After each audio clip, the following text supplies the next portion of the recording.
ప్రధాని నరేంద్ర మోడీ వైఖరిని ఖండిస్తూ రాహుల్ గాంధీకి దేశమంతా గాంధీ విగ్రహం వద్ద కాంగ్రెస్ కార్యకర్తలు నిరసన వ్యక్తం చేశారు. లోక్సభలో ఇండియా కూటమి ప్రతిపక్ష నేతగా వ్యవహరిస్తున్న రాహుల్ గాంధీ పట్ల ప్రధాని నరేంద్ర మోదీ కక్షపూరితంగా కుట్రలు కుతంత్రాలతో వ్యవహరిస్తున్నారని కాంగ్రెస్ పార్టీ నాయకులు తీవ్రంగా ధ్వజమెత్తారు. హిందువుల పట్ల ఆయన మాట్లాడిన మాటలను వక్రీకరించి బీజేపీ పార్టీకి చెందిన కార్యకర్తలను రెచ్చగొట్టి ఆయన దిష్టిబొమ్మలను దహనం చేసేలా ప్రేరేపించడం దారుణమైన ప్రక్రియ అన్నారు. ప్రధాని మోదీ తీరును నిరసిస్తూ స్థానిక కంబాల్చెర వద్దనున్న మహాత్మా గాంధీ విగ్రహం వద్ద తూర్పుగోదావరి జిల్లా కాంగ్రెస్ అధ్యక్షులు అరిగల అరుణ్ కుమార్, నగర కాంగ్రెస్ అధ్యక్షుడు బాలేపల్లి మురళీధర్, కాంగ్రెస్ సీనియర్ నాయకులు కోవూరు శ్రీనివాస్, బెజవాడ రంగారావు తదితరులు మాట్లాడారు. దేశంలో భిన్న జాతులు, వర్గాల సమస్యలను పార్లమెంట్లో రాహుల్ గాంధీ ప్రస్తావించారని పేర్కొన్నారు. ఈ కార్యక్రమంలో కాంగ్రెస్ నాయకులు కిషోర్ కుమార్ జైన్, చామర్తి లీలావతి, బత్తన్ చంద్రరావు, ఇజ్జారావు సత్యనారాయణ, బండారు వెంకన్న, పట్నాల శ్రీనివాసరావు, సత్యనారాయణ రాజు, శేషగిరి, మాచారయ్య, అబ్బులు, సత్యప్రసాద్, మండరాజు తదితరులు పాల్గొన్నారు. మేము చెప్తున్నాం, రాహుల్ గాంధీ వెనుక యావత్ భారతదేశం మేమంతా ఉన్నాం. ఆయనకు అండగా మేము ఎప్పుడూ కూడా ఆయన్ని మద్దతు ఇస్తూ ఆయన కోసం ఏ త్యాగాలకైనా సిద్ధంగా మేము ముందుంటామని తెలియజేస్తున్నాం. సర్వమత సమ్మేళనం, లౌకికవాద ప్రజాస్వామ్యాన్ని తీసుకొచ్చింది కాంగ్రెస్. ఇలాంటి కాంగ్రెస్ మాటల్ని, రాహుల్ గాంధీ గారి మాటల్ని వక్రీకరించడం బీజేపీ యొక్క దుశ్చర్యగా మేము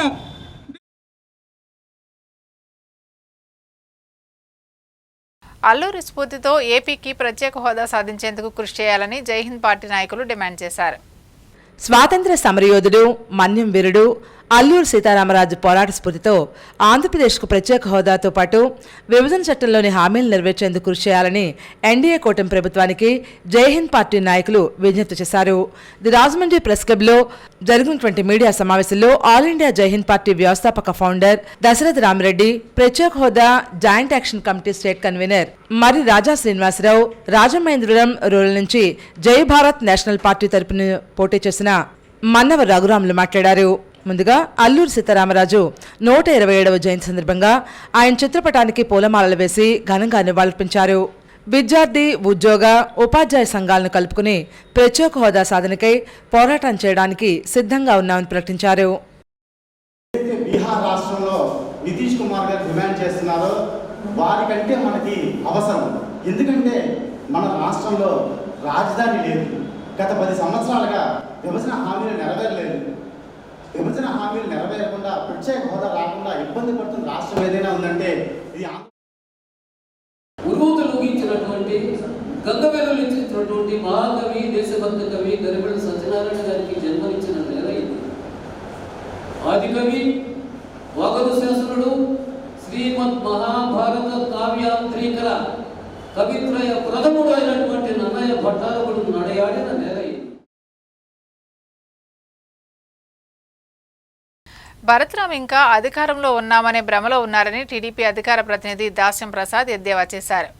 తమ పార్టీ ఇంకా అధికారంలోనే ఉంది, తానింకా ఎంపీగానే ఉన్నానన్న భ్రమలోనే మాజీ ఎంపీ మార్గాన్ భరత్రామ్ బతికేస్తున్నారని రాజమండ్రి పార్లమెంట్ అధికార ప్రతినిధి దాస్యం ప్రసాద్ ఎద్దేవా చేశారు.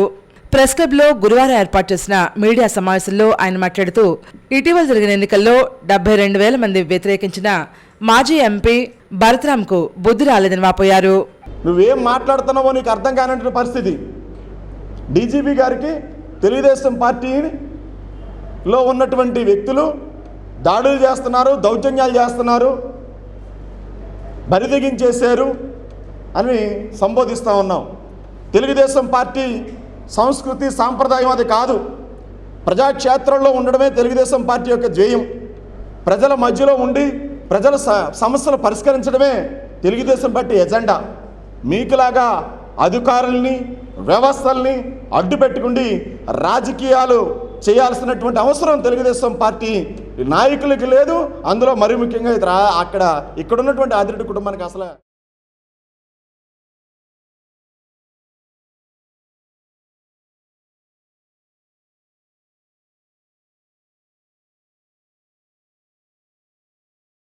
రాజమహేంద్రవరం క్షత్రియ సేవా సమితి ఆధ్వర్యంలో విప్లవ వీరుడు అల్లూరి సీతారామరాజు జయంతి సందర్భంగా ఆయన విగ్రహానికి పూలమాలలు వేసి ఘనంగా నివాళులర్పించారు.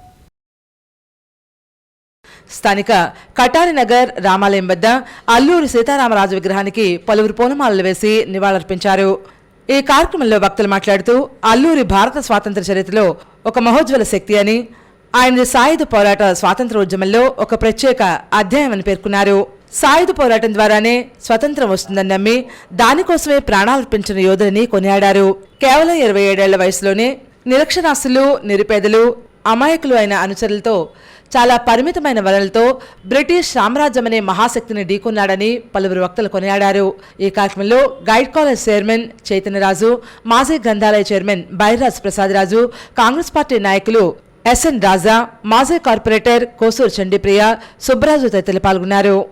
అదనపు శక్తులు ఉన్నటువంటి వారికి ఎందుకంటే ఇప్పుడు కూడా మనం పొలంలో పని చేయకపోతే వారిని కూడా మనం సరిగ్గా డీల్ చేయలేం, ఒక మనిషి వస్తే కదా.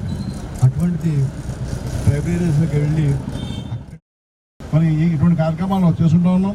ఖచ్చితంగా భవిష్యత్ తరాల్లో ఇటువంటి నాయకుల్ని, ఒక అల్లూరి సీతారామరాజు గారే కాదు, ఈ దేశం కోసం అసలు కోసం ప్రతి నాయకుడిని కూడా గౌరవించాల్సిన అవసరం ఉందని చెప్పేసి తెలియజేసుకుంటూ, అల్లూరి జయంతి వర్ధంతి కార్యక్రమాల్లో పాల్గొని ఆయన చేసిన సేవల్ని, ఆయన జీవిత చరిత్రని మన భావితరాలకు తెలిసేలా చేయొచ్చు. పోలవరం ప్రాజెక్టు నిర్మాణంలో అవకతవకలపై పిల్ వేస్తానని మాజీ ఎంపీ జీవీ హర్ష్ కుమార్ వెల్లడించారు.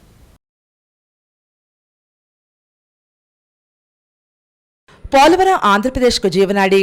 ప్రపంచంలోనే అతిపెద్ద లోతైన పోలవరం ప్రాజెక్టును ప్రభుత్వంలోని పెద్దలు ఏటీఎంలా వాడుకున్నారని మాజీ ఎంపీ జీవీ హర్ష్ కుమార్ ధ్వజమెత్తారు.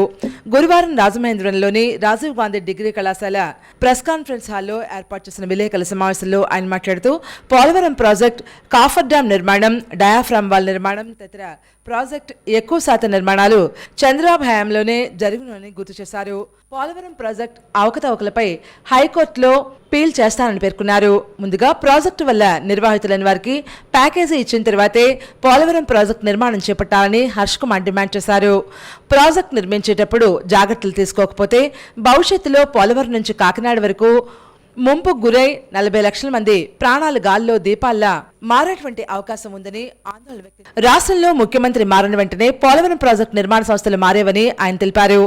ముఖ్యమంత్రి వైఎస్ రాజశేఖర రెడ్డి ఉన్న సమయంలో సీనయ్య కన్స్ట్రక్షన్స్ కంపెనీ నిర్మాణం చేపట్టిందని, కిరణ్ కుమార్ రెడ్డి పాలనలో కృష్ణారెడ్డి కంపెనీ నిర్మాణాల పనులు చేపట్టిందని, ముఖ్యమంత్రి చంద్రబాబు నాయుడు పాలనలో L&T సంస్థ నిర్మాణం చేపట్టిందని, జగన్మోహన్ రెడ్డి బాధ్యతలు చేపట్టిన అనంతరం నవయుగ నిర్మాణ సంస్థ పనులు చేపట్టినట్లు తెలిపారు. భద్రాచలం దేవుడు మనకే రావాలి, దేవుడు వాళ్ళకి లేడని ఇచ్చాం, ఇప్పుడు 5 గ్రామాలు ఎలా అడుగుతున్నారు, ఉమ్మడి రాజధాని కావాలని అడుగుతున్నామా? తెలంగాణ నేతల తీరు, ఆలోచనలు సైతం మారాలని తెలంగాణ నాయకులను ఉద్దేశించి హర్ష్ కుమార్ ఘాటుగా వ్యాఖ్యానించారు. ఇట్టి పరిస్థితుల్లోనూ ఈ పోలవరం నిర్మాణం అన్నది మళ్ళీ మొదలుపెట్టినప్పుడు ముందు జరిగిన నిర్మాణంలోని లోపాల బాధ్యత ఎవరిది? ఏ ప్రభుత్వానిది? జగన్దా, చంద్రబాబు నాయుడుదా, కిరణ్ కుమార్ రెడ్డిదా, లేకపోతే రాజశేఖర రెడ్డిదా? ఎందుకంటే ప్రతి ముఖ్యమంత్రి రాగానే ఒక కంపెనీ మారిపోతూ ఉంది. రాజశేఖర రెడ్డి గారు ఉన్నప్పుడు సీనయ్య అండ్ కంపెనీ, కిరణ్ కుమార్ రెడ్డి గారు వచ్చినప్పుడు టాల్స్టాయ్ కంపెనీ, ఈయన వచ్చినప్పుడు L&T, తర్వాత నవయుగ, తర్వాత ఈయన వచ్చినప్పుడు మెగా. ఎందుకు మార్చారు వీళ్ళందరినీ? రివర్స్ టెండర్లు అన్నారు. ఏం ఆదాయం అయింది? మొత్తం బూడిదలో పోసిన పని కదా. ఇన్ని వేల కోట్లు ప్రాజెక్టు. అన్నిటికన్నా ముఖ్యంగా మళ్ళీ పోలవరం మీరు ప్రాజెక్టు మొదలు పెట్టాలంటే ప్రభుత్వాన్ని నేను చెప్తున్నాను, ముందుగా నిర్వాసితులకి RR ప్యాకేజ్ ప్రకటించి వాళ్ళకి ఇచ్చిన తర్వాతే ఈ పనులన్నీ మొదలుపెట్టాలి.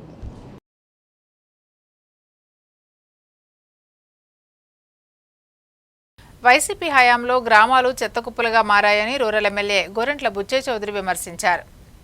పిడింగోయ్ పంచాయతీ సత్యనారాయణపురంలో టీడీపీ పార్లమెంట్ ఉపాధ్యక్షులు మార్ని వాసుదేవ్ ఆధ్వర్యంలో స్వచ్ఛ భారత్ కార్యక్రమం జరిగింది.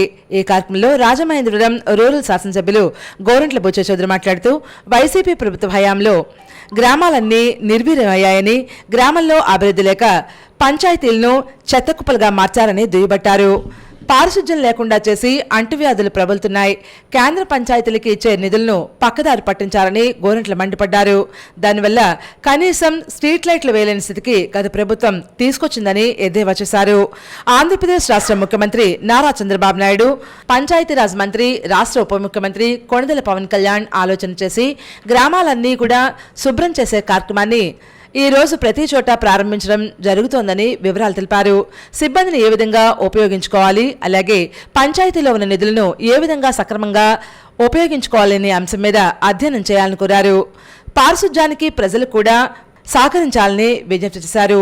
ఈ కార్యక్రమంలో రూరల్ మండల అధ్యక్షులు మచ్చటి ప్రసాద్, పిడింగోయ్ మాజీ సర్పంచ్ బొప్పన నాగేశ్వరరావు, పిడింగోయ్ గ్రామ కమిటీ అధ్యక్షులు మట్టా శ్రీను, బొప్పన శ్రీను, మార్ని శ్రీను, బాబుఖాన్, వెంకటేష్, దుర్గాప్రసాద్, కేదారి, రవి, రూరల్ ఎండీఓ శ్రీనివాస్, గ్రామ సెక్రటరీ రూప్చంద్, పంచాయతీ సిబ్బంది పాల్గొన్నారు. త్వరలో సమగ్ర డ్రైనేజీ పథకాన్ని అమలు చేయడం కోసం ప్రయత్నం చేస్తాం. ఇవాళ తెలుగుదేశం పార్టీ నాయకులకి, కార్యకర్తలకి, స్థానికులు కూడా కలిసి రమ్మని విజ్ఞప్తి చేస్తున్నాం. స్థానికుల సహకారం లేకపోతే ఏది కాదు. చెత్తా చెదారం రోడ్డు మీద పోస్తే సరిపోద్ది, ఈ ఇంట్లో ఆ ఇంటి దగ్గర, ఆ ఇంటి వాళ్ళ ఇంటి దగ్గర పోస్తే కాదు. మీ సహకారం కావాలి. ఉన్న పరిమిత వనరులను ఎలా ఉపయోగించుకోవాలో ఉపయోగించుకుందాం. మీరు సహకరిస్తే శానిటేషన్ ఇంప్రూవ్ అవుతుంది. చెత్తా చెదారం అంతా ఇవాళ ప్లాస్టిక్ వ్యర్థాలు టన్నులు కాలువలో వస్తున్నాయి. ఇవాళ మనం వెళ్తే వేస్ట్ మేనేజ్మెంట్ ప్లాంట్ దగ్గరికి వెళ్తే ఎన్ని వేల టన్నులు వస్తున్నాయో మనకు అర్థం కాని పరిస్థితి. ప్లాస్టిక్ వాడొద్దన్నా వాడుతూ ఉన్నారు. పర్యవసానంగా కాలువలన్నీ మునిగిపోతున్నాయి. ఇళ్లలో వాడిన చెత్త అంతా కాలువలో వేయొద్దని విజ్ఞప్తి చేస్తాను. స్వచ్ఛ భారతే కాదు, స్వచ్ఛ రాజమహేంద్రవరంగా, స్వచ్ఛ రూరల్ నియోజకవర్గం తీర్చిదిద్దడం కోసం గ్రామాలన్నింటినీ కూడా ఒక యూనిట్గా రాబోయే 1-2 నెలల్లో పూర్తిగా పారిశుధ్యం మెరుగుపరచడం కోసం ప్రయత్నం చేస్తాను. సవినీయంగా మనవి చేస్తాను.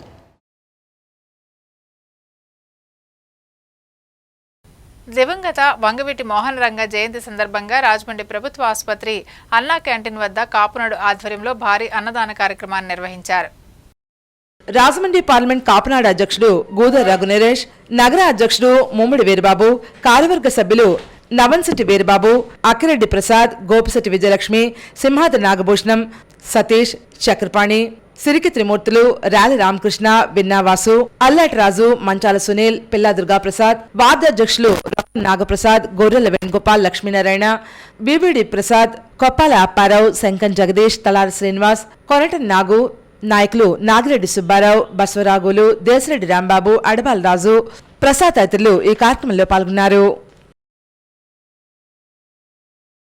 మా రాజమండ్రి పార్లమెంటు కాపునాడు కార్యవర్గం, నగర కార్యవర్గం మరియు వార్డు కార్యవర్గాలు ఈరోజు అన్నా క్యాంటీన్ గవర్నమెంట్ హాస్పిటల్ దగ్గర అన్నదాన కార్యక్రమం చేపట్టడం జరిగింది. మరి గత 4 సంవత్సరాలుగా ఈ కార్యక్రమాలు కాపునాడు ఆధ్వర్యంలో చేసుకుంటూ వస్తున్నాము. ఇక మీదట కూడా రంగా గారు చూపిన అడుగుజాడల్లో నడుస్తూ ఈ కాపునాడు సేవా కార్యక్రమాలు కొనసాగిస్తామని తెలియజేసుకుంటూ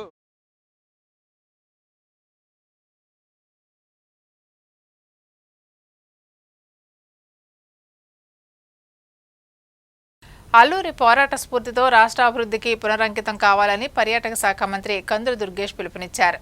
అల్లూరి సదా ప్రాతస్మరణీయుడని రాష్ట్ర పర్యాటక సాంస్కృతిక సినిమాటోగ్రఫీ శాఖ మంత్రి వర్యులు కందుల దుర్గేష్ పేర్కొన్నారు. అల్లూరి వంటి మహనీయుల నుంచి స్ఫూర్తి పొందడం ద్వారా రాష్ట్ర అభివృద్ధిలో ప్రతి ఒక్కరూ భాగస్వామ్యం కావాలని పిలుపునిచ్చారు. గురువారం ఉదయం స్థానిక గోదావరి బండ్పై ఉన్న అల్లూరి సీతారామరాజు 127వ జయంతి సందర్భంగా దుర్గేష్, కలెక్టర్ ప్రశాంతి, శాసనసభ సభ్యులు గోరంట్ల బుచ్చ చౌదరి, బత్తుల బలరామకృష్ణ, కమిషనర్ కె దినేష్ కుమార్ తదితరులు అల్లూరి విగ్రహానికి పూలమాలలు వేసి ఘనంగా నివాళులర్పించారు. ఈ సందర్భంగా మంత్రి కందుల దుర్గేష్ మాట్లాడుతూ ఈ వేడుకలను ఆంధ్రప్రదేశ్ రాష్ట్ర స్థాయి వేడుకలుగా జరిపించాలని నిర్ణయం తీసుకోవడం పట్ల ముఖ్యమంత్రి నారా చంద్రబాబు నాయుడు, ఉప ముఖ్యమంత్రి కొణిదెల పవన్ కళ్యాణ్లకి ప్రత్యేక కృతజ్ఞతలు తెలిపారు. భారతదేశానికి స్వేచ్ఛా స్వాతంత్రాలు లేని సమయంలో దేశ స్వాతంత్ర్యం కోసం పోరాడిన ఎందరో పోరాట యోధుల్లో అగ్రగణ్యుడు అల్లూరి సీతారామరాజని కొనియాడారు. ఈ నేల నాది, ఈ భూమి నాది అని పోరాడి స్వాతంత్ర్య పోరాట స్ఫూర్తి తీసుకుని వచ్చిన గొప్ప వ్యక్తి అని, ఆచరణలో సైతం చేసి చూపించిన వ్యక్తి అని కొనియాడారు. అతివాదం ఉండాలనే ఉద్దేశంతో సాయుధ పోరాటానికి చైతన్యం తీసుకుని వచ్చి ప్రాతస్మరణీయంగా అల్లూరి నిలిచారని పేర్కొన్నారు. అదే స్ఫూర్తిని ముందుకు తీసుకువెళ్లి గొప్ప సంకల్పంతో రాష్ట్ర అభివృద్ధి కోసం అందరం పునరంకితం కావాలని పిలుపునిచ్చారు. అల్లూరి తెగువ పోరాట పటమ నుంచి యువత స్ఫూర్తి పొందాలని పిలుపునిచ్చారు. అల్లూరి జన్మదిన వేడుకల్లో పాల్గొనడం అదృష్టంగా భావిస్తున్నానని కందుల దుర్గేష్ పేర్కొన్నారు. అయితే పూర్తిగా 3 దశాబ్దాలు కూడా జీవించకపోయినా శతసహస్ర వసంతాల పాటు ఆయన చరిత్ర, ఆయన కీర్తి మనందరం గుర్తుంచుకునే విధంగా స్వాతంత్ర సమరాన్ని ముందుకు తీసుకెళ్ళినటువంటి మహానాయకుడు సీతారామరాజు గారు. ఆయన చూపించిన మార్గం మనందరం కూడా ఆయన యొక్క తెగువని, ఆయన యొక్క పోరాట పటిమని అలవర్చుకుని సమాజాన్ని ముందుకు తీసుకెళ్ళటానికి, అభివృద్ధిని సంక్షేమాన్ని సమపాళ్లలో రంగరించి రాష్ట్రాన్ని అభివృద్ధి చేసే విషయంలో మనందరం పునరంకితం కావాల్సిన అవసరాన్ని గుర్తిస్తూ మన ప్రభుత్వం ఈ రాష్ట్ర పండుగను ఏర్పాటు చేయడం జరిగింది. అందుకే ఈ 127వ జయంతి సందర్భంగా వారి కార్యక్రమంలో పాలు పంచుకోవడం అనేది అదృష్టంగా భావిస్తూ రాబోయే రోజుల్లో ఆయన పలికినటువంటి మాటలు దృష్టిలో పెట్టుకుని ఎవరైతే గిరిజనులను ఆయన ముందుకు తీసుకెళ్లారో అదేవిధంగా ఇప్పుడు సమాజంలో అట్టడుగు వర్గాల వారిని సమున్నత స్థానంలోకి తీసుకెళ్ళడానికి రాజకీయాల్లో ఉన్న మేము కూడా పూర్తి స్థాయిలో కృషి చేస్తామని జిల్లా కలెక్టర్ పి ప్రశాంత్ మాట్లాడుతూ అల్లూరితో ఈ ప్రాంతవాసులకు ప్రత్యేక అనుబంధం ఉండడం అదృష్టమన్నారు. భీమవరంలో 125వ అల్లూరి సీతారామరాజు జయంతి వేడుకలకు దేశ ప్రధాని నరేంద్ర మోడీ హాజరయ్యారు. ఆయన స్ఫూర్తి భవిష్యత్తుకు తీసుకుని వెళ్లే బాధ్యత మనందరిపైన ఎంతైనా ఉందన్నారు. సో మనందరం ఇంకా ఎక్కువగా ఇన్స్పైర్ అవ్వాలి. సో ఆయన నడియాడిన భూమి, ఆయన చదివిన స్కూలు, ఆయన ఐడియాలజీని ప్రత్యక్షంగా పంచుకున్న సమాజం కాబట్టి మనం ఇంకా స్ఫూర్తి చెందాలి. ఇదే ఉద్దేశంతో గవర్నమెంట్ ఆఫ్ ఇండియా 125 బర్త్ యానివర్సరీని చాలా పెద్ద ఎత్తుగా చేస్తూ వెస్ట్ గోదావరి భీమవరంలో పిఎం గారు ఒక ప్రోగ్రాం చేయడం జరిగింది. దాని సందర్భంగా ఒక 1 ఇయర్ సెలబ్రేషన్స్ చేయాలి అని, అలానే పర్యాటక శాఖ ఆధ్వర్యంలో ఆయన నడియాడిన ప్లేసెస్ అన్నిటికీ కూడా ఆయన విజయాల్ని కమమరేట్ చేస్తూ కొన్ని మాన్యుమెంట్స్ కూడా శాంక్షన్ చేయడం జరిగింది. శాసనసభ్యులు గోరంట్ల బుచ్చ చౌదరి మాట్లాడుతూ బ్రిటిష్ వారి గుండెల్లో నిద్రపోయిన వ్యక్తి అల్లూరి అని, ఆయన మన ప్రాంత వ్యక్తి కావడం అదృష్టంగా భావిస్తున్నానని పేర్కొన్నారు. సాయుధ పోరాటం ద్వారా స్వాతంత్ర్యం సాధ్యమని నమ్మి ప్రాణాలర్పించిన గొప్ప పోరాట యోధుడు అల్లూరి సదా స్మరణీయుడని పేర్కొన్నారు. అల్లూరి జీవిత చరిత్రను అందరికీ తెలియజేసిన స్వర్గీయ పడాల రామారావు, ఆయన కుమారుడు వీరభద్రరావులను స్మరించుకోవడం సంస్థమన్నారు. ఆర్డీఏఏ చైత్రవర్షిని టూరిజం డైరెక్టర్ వి స్వామినాయుడు తదితరులు ఈ కార్యక్రమంలో పాల్గొన్నారు.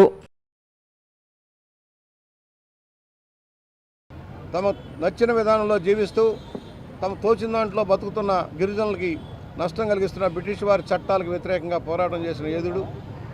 ఆయన మరణించి మన మధ్య లేకపోయినా ఆయన ఆశయాలు ఉన్నాయి.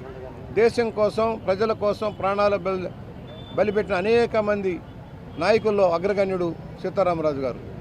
మన రంప పిత్తూరిని ప్రారంభించి బ్రిటిష్ వారి గుండెల్లో నిద్రపోయిన వ్యక్తి అల్లూరి సీతారామరాజు గారు.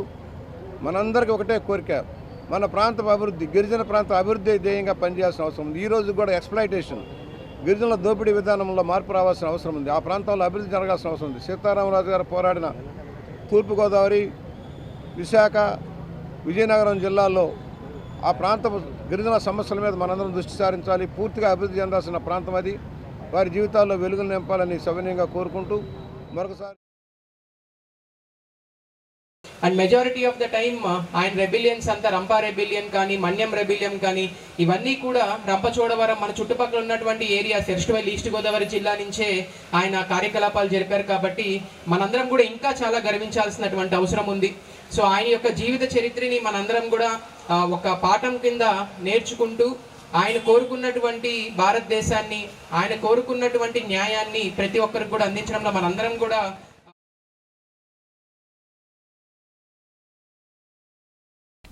కువైట్ అగ్ని ప్రమాద మృతుల కుటుంబాలకు మంత్రి కందుల దుర్గేష్ ఆర్థిక సాయం అందజేశారు.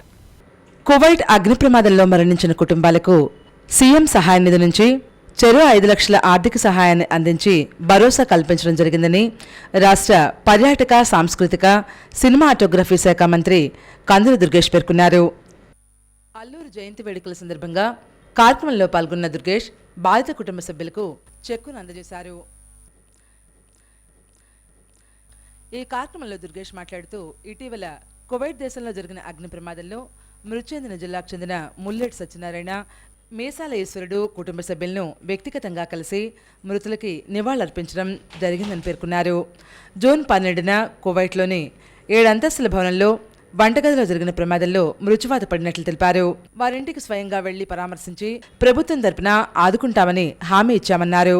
ఇచ్చిన హామీకి కట్టుబడి బాధిత కుటుంబాలకు చెరో 5 లక్షల రూపాయలు ముఖ్యమంత్రి సహాయ నిధి ద్వారా మంజూరు చేసి చెక్కులను అందజేయడం జరిగిందని వివరాలు పేర్కొన్నారు. మరి గతంలో ఏ రోజైతే చనిపోయారని తెలిసిన రోజునే ఆ రోజే మనం 5 లక్షలు సహాయం కూడా గతంలో అందించడం జరిగింది. మరి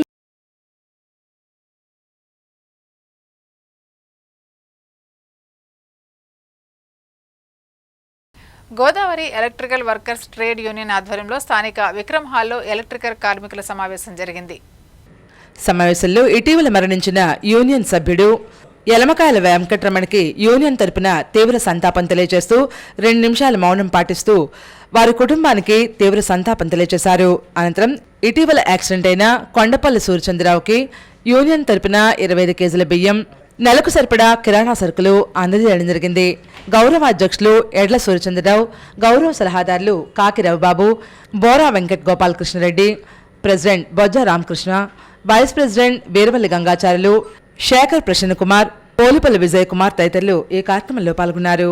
దయచేసి మా గౌరవనీయులైన చంద్రబాబు నాయుడు గారు ఈ యొక్క కార్మికుల పట్ల ప్రత్యేకమైన శ్రద్ధ చూపిస్తూ పరుగులు పెడుతున్నటువంటి మీ అందరికీ కూడా మేము 2 చేతులతో నమస్కారాలు తెలియజేసుకుంటూ సెలవు తీసుకుంటాం. ఇప్పుడు సంక్షిప్త వార్తలు. ఆంధ్రప్రదేశ్ రాష్ట్ర పర్యాటక, సాంస్కృతిక, సినిమాటోగ్రఫీ శాఖ మార్చులు కందుల దుర్గేష్ను ధవళేశ్వరం రాకా సాంస్కృతిక సంస్థ, రాజమహేంద్రవరం గోదావరి కల్చరల్ అసోసియేషన్ ప్రతినిధులు జీవి రమణ, ఎర్రా ధర్మరాజు, తిరుమల కృష్ణమోహన్, సూర్యప్రెడ్డి తాతారావు, జగన్నాథం, శేష్కుమార్, రమేష్, నాగభూషణం తదితరులు పూలమాలలు వేసి శాలువా జ్ఞాపికలతో సత్కరించారు. అలాగే ఇరు సంస్థలు సంయుక్తంగా నిర్వహించే ఎస్పీ బాలసుబ్రహ్మణ్యం స్మారక మధుర గీతాలను జూలై 28వ తారీఖున ఆదివారం విక్రమ్ హాల్లో నిర్వహించే కార్యక్రమానికి దుర్గేష్ ముఖ్య అతిథిగా హాజరు కావాలని ఆహ్వానించారు. రూరల్ శాసనసభ్యులు గోరంట్ల బుచ్చయ్య చౌదరి కూడా రాకా సాంస్కృతిక సంస్థ, రాజమహేంద్రవరం గోదావరి కల్చరల్ అసోసియేషన్ ప్రతినిధులను సత్కరించారు. సమాప్తం. నమస్కారం.